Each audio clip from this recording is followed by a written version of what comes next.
এটা কখনো স্বপ্নেও ভাবিনি।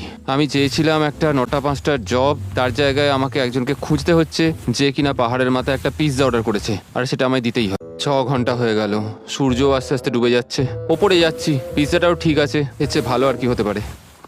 ও কিছু হয়নি, সব ঠিক আছে, পিৎজা ঠিক আছে। এটা ডেলিভারি করার পরে আমি সোজা বাড়ি যাব, আমি বাড়িই যাব, আমি আর কখনো পিৎজা ডেলিভারি করব না। এই তোমরা কি জল পেয়েছো? আমরা কি মরতে চলেছি? আমরা রান্না করেছি। আমরা মরতেও পারি, এখন অনেকটা পথ যেতে Okay, হবে। কিন্তু আমরা রান্না করেছি। অন্ধকার হচ্ছে, আমরা মরে আরে, যেতেও পুরো পারি। কাজটাই চ্যান্ডেলার করেছে। আমরা ওকে নিয়ে গর্বিত। চ্যান্ডেলার, তোমাকে নিয়ে আমরা গর্বিত। আমি তো এটাই শুনতে চেয়েছিলাম। ওরা বললো ওরা আমাদের জন্য গর্বিত। চারিদিকে কুয়াশা ঢেকে গেছে। আমাদের ফিরে যেতে হবে। করোনা, করোনা, ওটা করোনা। যদি তুমি এখানে সার্ভাইভ করতে পারো তাহলে তুমি সবকিছু করতে। দাঁড়াও, আবার বলো। কেউ কি এখান থেকে পিৎজা অর্ডার করেছে কি? ডমিনোজ থেকে? এটাই কি আমাদের সেই পিৎজা? কি বললে? এই নাও তোমাদের পিৎজা।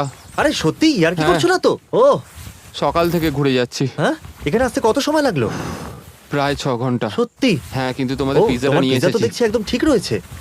ও, এটার কিছু টুকরো তুমি খেয়েছো? হ্যাঁ, রাস্তায় খিদে পেয়ে হ্যাঁ, গেছিল। কোনো ব্যাপার নয়। থ্যাংক ইউ বন্ধু, হ্যাঁ, খুব খুশি thank you. হলাম। সাবধানে বাড়ি যেও ভাই। হ্যাঁ, এই তুমি টাকা দিয়েছো ওকে?